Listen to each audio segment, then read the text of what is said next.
I mean, I wasn't involved, I didn't quite frankly pay a lot of attention to politics early on in my life. I was more focused on my career and raising my family and so forth. I think that, it's certainly the community's changed economically. When I first came to work, the big employers were Weyerhaeuser, Longview Fiber, and Reynolds. Those were the big three. And of course, Reynolds is gone. Weyerhaeuser is a fraction of its former self. And even when you add in Norpac and Nippon Dynawave, which used to be part of Weyerhaeuser, it's still, a fraction of the employees of what it had. And of course, WestRock now is, which took over from Longview Fiber, is much, much smaller than it was. And so the whole economy has changed. So that's been a big one. I think that we saw the community get more divisive, I guess, and that was concerning. So I think we need moderate, stable, people that work together in a nonpartisan way, and I think we have that on our council.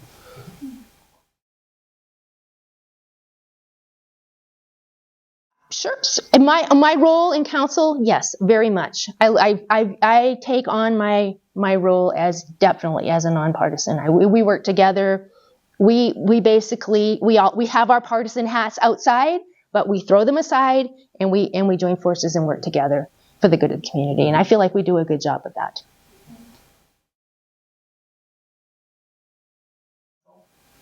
Well, it's going to take a few meetings to get up to speed, but one of the first things I'd like to do is I think we need to review the personnel policies on how we hire department heads and above.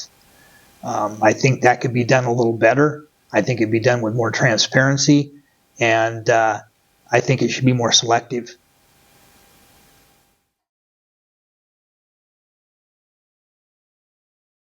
Well, the city manager was hired. First of all, the city manager is on record on video saying she's being groomed for the position when she was the assistant. Then when it came down to actually in appointing her, there was an executive session, which I understand it's a personnel action. However, everybody went in and then come out and she was announced, trying to get answers as far as was it a selective process, etc. We really didn't get any of that information. It may very well have been so, but I think that is something that if the public wants to, if the council wants the public to trust how they do business, then they need to make it apparent how they did it. We don't need to hear what the vote was. We don't need to hear this discussion, but we need to hear how it went about.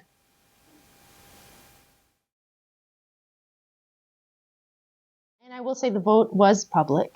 We took no vote when we were in the executive session, so the vote was done in public. And I think from my point of view, I was very impressed with Chris Swanson, who we hired as city manager. I had the opportunity to work for her with her for almost over 2 years, and saw her in action.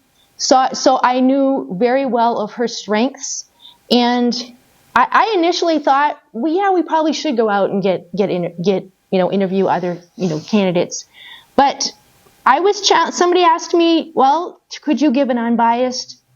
Would you be unbiased? If would you look fairly at these other candidates, or would you just be going through a process? And I was like, I've already made up my mind who I wanted. I was confident that it would be highly unlikely we'd find a better candidate than Chris Swanson. And with that confidence, I wasn't the only one that shared that confidence, because she had demonstrated, had the opportunity to demonstrate way more than what you'd ever see in an interview process. The other thing that I was very uncomfortable about is I thought we needed to have continuity and immediately could move forward with the new city manager as soon as the old one left. And if we had gone through a long selection process, there would have been a lot of disruption to the city operations. We didn't have an obvious interim city manager because we wouldn't have been able to appoint Chris as an interim if she had been a candidate for city manager. And I think that would have caused a lot of disruption. So I think that was the best way to go. And as far as you were mentioning how they hire department heads, Mhm. is it correct that the council only hires the city manager? Yes, that's correct. Does the council have other? Do they have any other?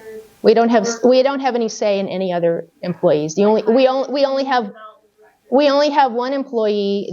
All the rest of the city employees report through the city manager. So the city manager has the final say on all the other employees. Okay. So it's not something that comes to council at all.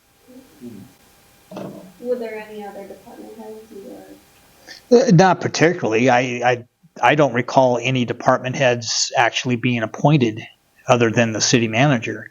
And if I might address that, I applied for city council when they had the vacancy last year in March. That was all done in one day. They had a prior selective process to whittle down to 3 candidates. But then that night we interviewed in front of the council and they made a selection. So I think that same process, bare minimum, could have been handled for the city manager in the same way. Lastly, Ms. Kendall discusses that she felt the selection was the proper selection. I think that, again, the same process could have been used, and that's not an unbiased decision. That's a very biased opinion when you bring one person in and you pick them. Now, yeah, she may have a track record. There's other issues that I think should have been taken into consideration, considering, one, the federal lawsuit regarding the 2 employees that she terminated while she was running, I guess, the IT department. That should have some impact. That lawsuit put the city into jeopardy of a substantial settlement, and it's early in the day, so we don't know where that's going to go. But that should have been something under consideration. I even spoke at the council and said, at a minimum, if you want to hire Chris Swanson, do it on an interim level until you know what the result of that lawsuit is. Because I would think most, especially private business, if in essence a manager of a big business had that fall upon them, once the decision came out of the lawsuit and it wasn't in favor of the city, I imagine that person wouldn't have a job anymore. So that should have been a factor. And again, how do we know there aren't better people out there? Because we didn't get a chance to look at them. So that's my take on it. I'm not saying that there's no animus against Miss Swanson. The issue is how the process was done. And I think we can be more transparent and we can do things a little better way.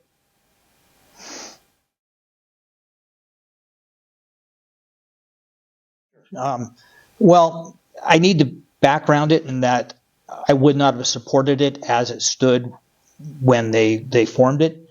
It was too expensive. It's considered a low barrier camp, which I think enables versus helps. The location was wrong. There was a numerous number of people who showed up at council and were not happy with where the decision was. In fact, the council went as far as to offer up 2 other positions, which one was downtown in a parking lot, which in essence all that did was pit the downtown people against the Highlands. And then the third one was next to a child care or daycare center out off of Mount Solo, which again kind of created the same situation. So that was an issue. As far as if I was elected, I don't know if you attended the debate last night, I said we would change the criteria of how the camp operated so that we weren't enabling people.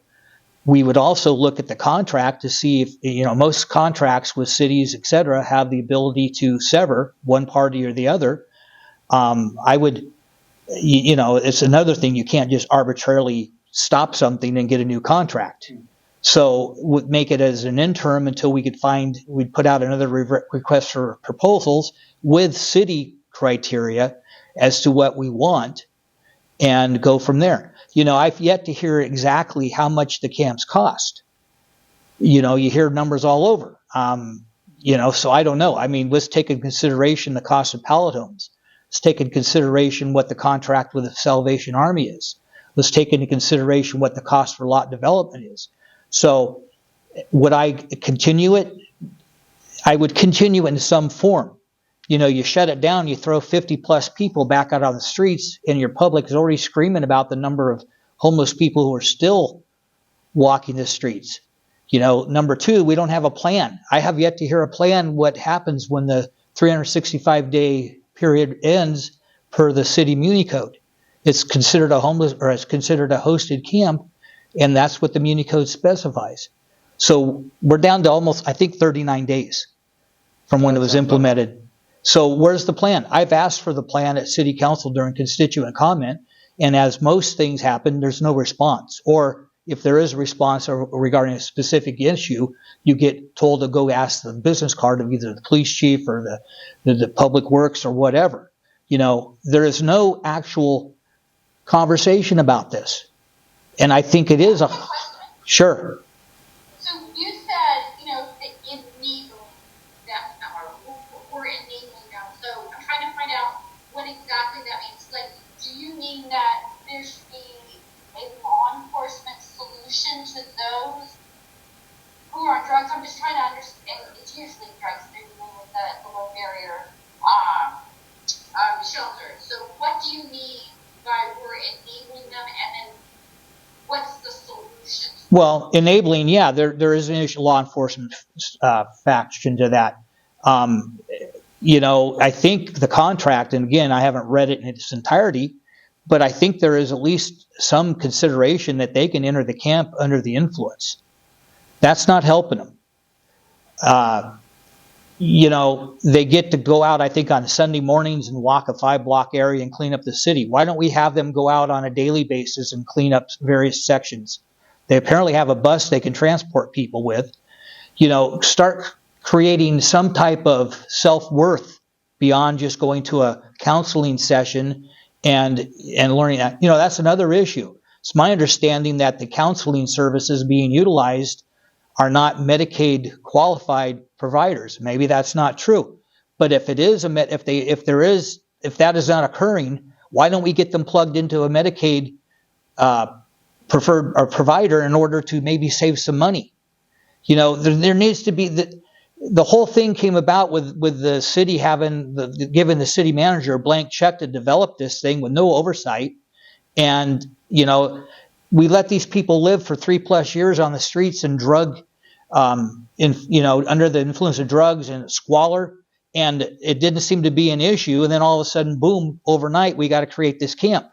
So I think there needed to be far more planning involved in it. And maybe we need to bring experts involved in it to whether or not there is an enabling component of what's going on now. I don't necessarily think that happened.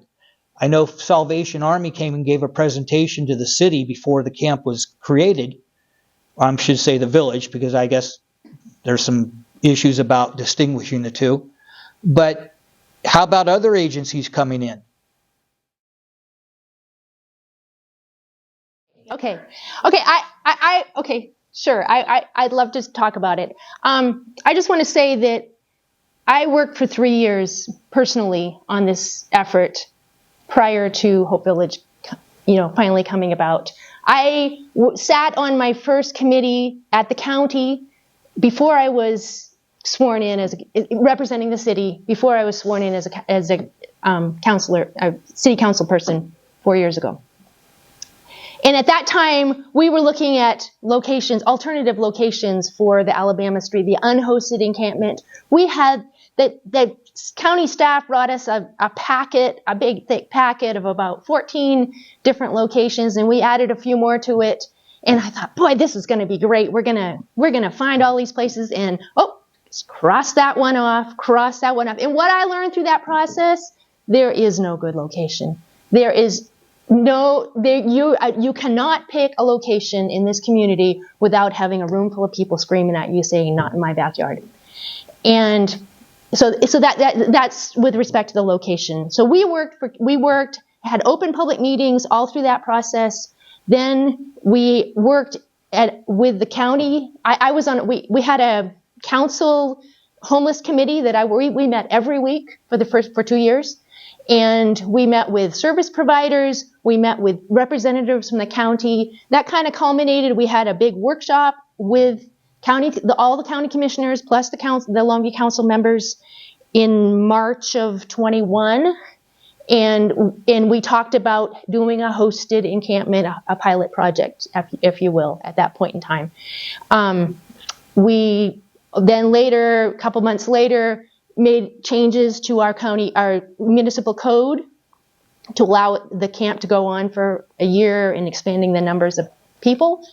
And then the county commissioner, we had changes at the county commissioner level. They finally issued an RFP. When they did issue an RFP for a host, they got one response.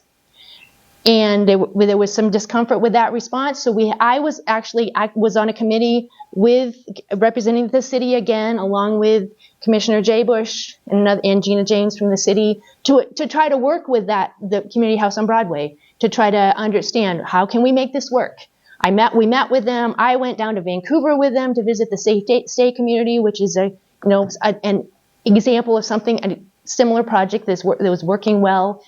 And basically, they insisted on drug testing before you came in, and we're like, well, we think we got a lot of people here that aren't going to be accepting of that. What do we do with them? And the response we got was, they're somebody else's problem. Well, we can't do that when we're in a city. We can't say these people are somebody else's problem. There is no somebody else. So that's so at the end of those meetings, we the result of that was that they recommended the city move forward on their own, and then ask the county for help after the fact to hire. And that's when we moved into the process of hiring this out. It wasn't like there was a plethora of organizations vying for this opportunity to host. We basically talked the Salvation Army into doing it for us, and got the cooperation, and I think they've been an excellent host. I definitely. Like the charge for enabling that. So no. What Mr. Knox said about people can come under the influence. They can come into the camp under the influence. They cannot bring the rules of the camp are they cannot have drugs and alcohol or paraphernalia in the camp. They're not supposed to bring it on site. They're not supposed to have it in their shelter. People can't go in each other. Each individual at that camp has their own space, and they can't go in each other's spaces, because Salvation Army has experience of that's when people get together in their private spaces, and that's when the drug use happens. The staff at the camp knock on the doors and go into their huts twice a day. And we've had 100 people be exited because of a lot of the exits were because of drug use. However, we've had 41 people get into permanent housing this year alone, in addition to the 50 that. What's that? You would call it success. I think that's a huge success. These are 41 people with severe challenges. People that had no other option. The community house never would have touched them. They wouldn't have ever let them in. Yet they have become stabilized, got their act together, and now they're in permanent housing. So yes, I call that success. As far as expensive, yeah, it's expensive. The Salvation Army contract was written with a not to exceed $1.4 million for a year. They have done a wonderful job, and they're estimating that their expenses for the year are going to come in around $800,000. The city has received over $800,000 in grants from the State Department of Commerce, basically to cover the operating expenses.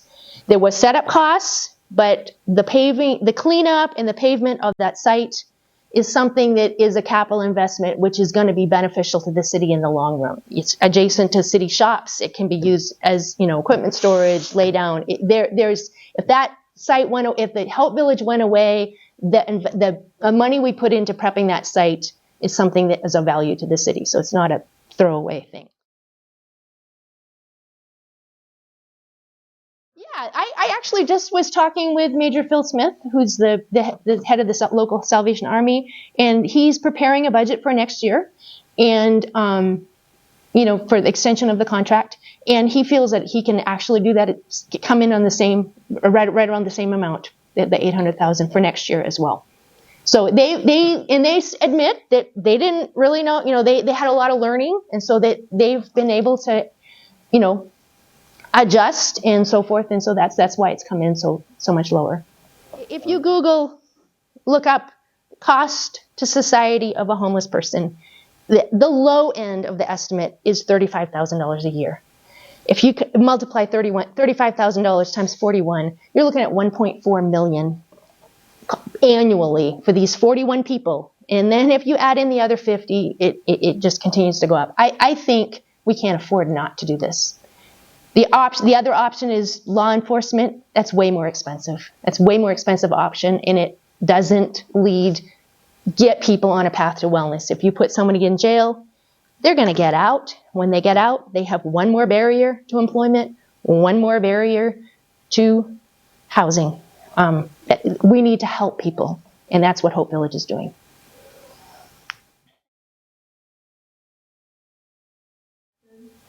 Absolutely. Why not? There's if you go to work for an employer, most of them want you to be drug tested. I am sympathetic to Ms. Kendall's comments. However, it doesn't give you the full picture. Are these 41 people still housed? Because like she said, when you get people involved in, why they don't let them commingle, because when they hang out with each other, they use drugs. Well, I've dealt with a lot of drug addicts. I've arrested a lot of people for drugs. I can still recall times walking past the jail at the release gate, and so-and-so was there, and, I arrested them. Mr. Knox, you're never going to see me again. And I said, the first thing I tell them, don't hang with your old friends. The best thing you can do is move out of town. And guess what? 4 or 5 months later, there they are on the booking sheet. So while that is an admirable attitude to keep people from commingling, how many of those people that go in and check the rooms have ever searched a house for drugs? You would not believe where I have found drugs. I found a meth pipe inside the toilet paper tube in the bathroom. I found 2 pounds of marijuana in the little bottom drawer of an oven. I found it in vacuum bags. These people are not stupid. They're very clever. They've been through the drill again. And so, The rules don't work. Is that what you're saying by that? well, I don't think the rules can be proven that they work. You've got people coming into camp under the influence. They expelled 99 people. So instead of it being 41 people that they've housed out of 50, they've housed 41 people out of 49 or something like that. So that drops your whole percentage value way down. And again, is there follow-up on these people that have got homed? If there are, if you're gonna blow your horn, blow it loud and clear so that the people know. There's none of that information out there. There's no information about anything. Frankly, we may not even be having this discussion on this topic if the city was far better at releasing information in its entirety versus what they want to cherry pick to make it sound good. I mean, if you're cherry picking it, that's one thing. But if it's a good program, these other issues should be brought out that it's working, and we don't hear it. So, should the camp exist? Well, something had to be done. I think it could have, if it got ramrodded so quickly at the end, it could have been ramrodded through a lot earlier. When they first moved to Camp Alabama from outside City Hall, they were only given 30 or 90 days. In fact, I don't know if it's still there, but at one time the sign was still posted at Old Camp Alabama that they had to vacate by a certain date. It was only, I think, 90 days. That was 3 years ago. So what happened? I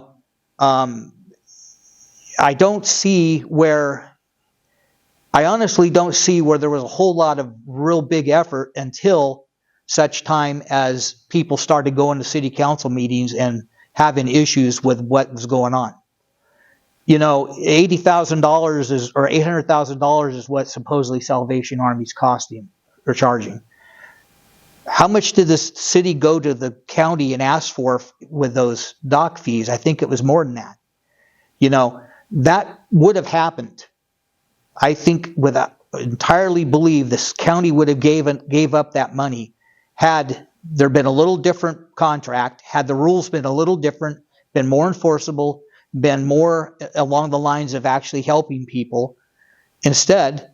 And so what happened was, and the other thing, Hope Village was agreed to without even a funding source. And I think because they thought the election at the county was going to go a different way, and then they'd had two people on board with it and they would have got the money. So, again, transparency, accountability. The city should be accountable, but so should everybody in that camp.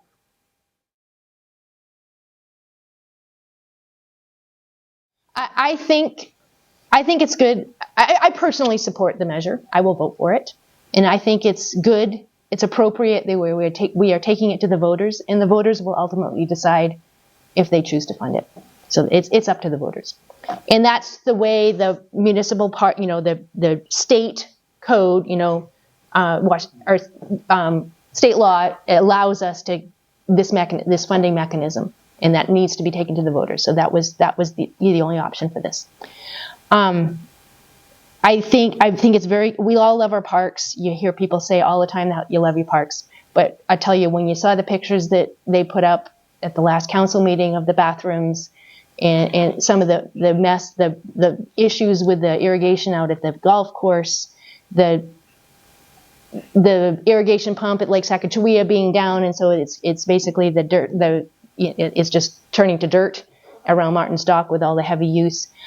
We need help on maintenance, and the maintenance backlog is $16 million, because when you do the city budget, there is no fat in the city budget, and parks maintenance always falls to the bottom. It doesn't compete with public safety, things like that. City budget is very constrained. We are reliant on taxes. We have that three-legged stool of property tax, business tax, and sales tax, and the one that we can kind of control, that is the steadiest source of income, is property tax. But state law limits us to 1% per year increase on that property tax. 1% last year was $100,000. Just our cost of living increases that we had to approve this year impacts the city budget by $1 million. So that's kind of what we're up against. And you think about all the inflation, what it's done to everybody's budgets, it does the same thing to city budget. The cost of all the outside services just go up and up. We have to rely on outside sources, some additional revenue sources, and that's why we are saying, hey, if we want nice parks, we need to pay for them.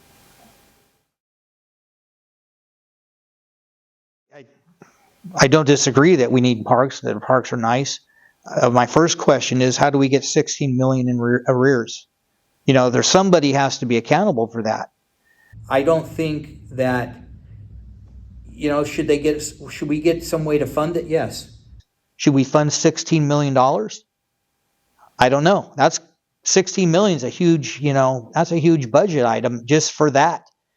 Part of the problem was that I think that the different departments, or that the council reallocated money from the parks to other departments, and that just kept causing a problem. I've spoke to people who work in parks. I've spoke to people who worked at the golf course. Miss Kendall's correct. The budget's not fat, and then let's talk about priority. Law enforcement is down. The chief wanted 6 positions, which the city would not give him, but gave 7 positions to other agencies or other departments. If law enforcement was really a priority, wouldn't you think the levy for law enforcement would come before the parks? They kicked the can down the road till next year to put that on the ballot. I think that there needs to be some better creativity at the council when it comes to how we're going to fund things. Prime example for law. Are you saying that a levy for police is okay, but a levy? No, ma'am, I'm not. I haven't got there yet. Well, no, I'm just saying, what's the priority? If you're going to put a levy on, should you put it on law enforcement or on the parks? They chose the parks. There is a sales tax. What if hypothetically it was for police? What do you think why?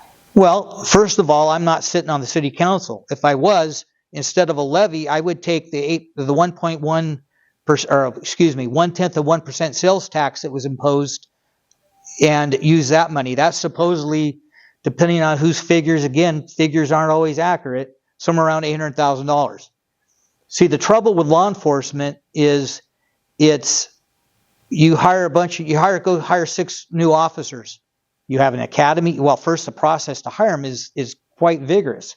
So you got time there. Then you have to send them to an academy for, I think, 18 weeks now. Then you put them on a field training program for who knows how many months. And so it's a good year and a half before that officer's really on his own. And it's another 6 years before they're really considered a veteran and able to, a comparable officer. I know that. I was a field training officer in my career. So my point is that, we keep going back to the taxpayer to fix basically our problems, and there's no accountability to who created those problems. And so, no, I'm not necessarily in favor of a levy, but you know what? I'm not the decider on that. That's going to be the voter. If the voters want it, then we will take care of it. But let's get the facts out there so they can make an actual informed decision versus, oh, we need it because we're 16 million in arrears, and then don't tell them that it's going to last forever. Don't tell them that we're going to be having another levy next year. I mean, I'm sure that's out, but my point is it was all politics, and that the levy for a park district sounds cooler and nicer than for law enforcement. And when I look at it, I look at priorities.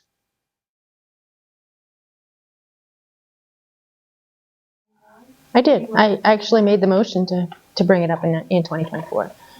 It was brought up at the last minute. We had talked about it during the budget process, and then there was no action on it in the intervening months, and then it was brought up at the last minute at the same time that the parks levy was discussed. There was a lot of pre-work that had gone into the parks levy. They had community forums. The parks department had redone their annual plan or their 5-year plan. So there was a lot of effort with outside groups to try to gauge community support. And so I think we've done our homework on that one. We need to do our homework on the police levy. I'm not against it. I think it's would be a good thing, but I just want to make sure we do our homework and take the time to do it right, so that to ensure it's successful when we do take that levy forward.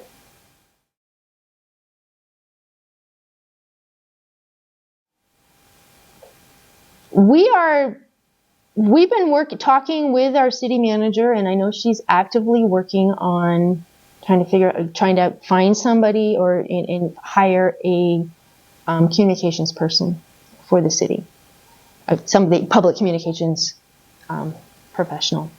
I think that's a big. We've tried to have some internal employees kind of do that role, but we need to kind of get ahead of the narrative. We need to make sure we have the facts out there. And I think, better utilization of our city website and so forth to try to, get that message out, just actually physically getting the message out there is challenging. The Daily News is part of that. Or the less of a daily news than what we have had in the past is it's a piece of that. But I think having a single staff person responsible for messaging and communication to try to make sure we have the accurate information to be able to the community is important. Well, some of that I totally agree with. The city should be far more open about what's going on, and I don't necessarily say they're not doing that or they're doing that on purpose, but absolutely, the webpage, you should know what's going on. You should have, I know the minutes are available when they occur, but a synopsis of what's going on in the city. I don't think we should hire another person when we're talking about the budget's not fat. Every time we turn around, we want to hire somebody to either study this, do this, whatever. It could be very easily done, but my issue with listening isn't that they're not putting that information out. My issue is you go to city council and they may act like they're listening, but they don't listen. Listening is the number one component of communication. And, I kind of know about that. I've communicated with a lot of people in my years, and there's no communication, and that needs to change.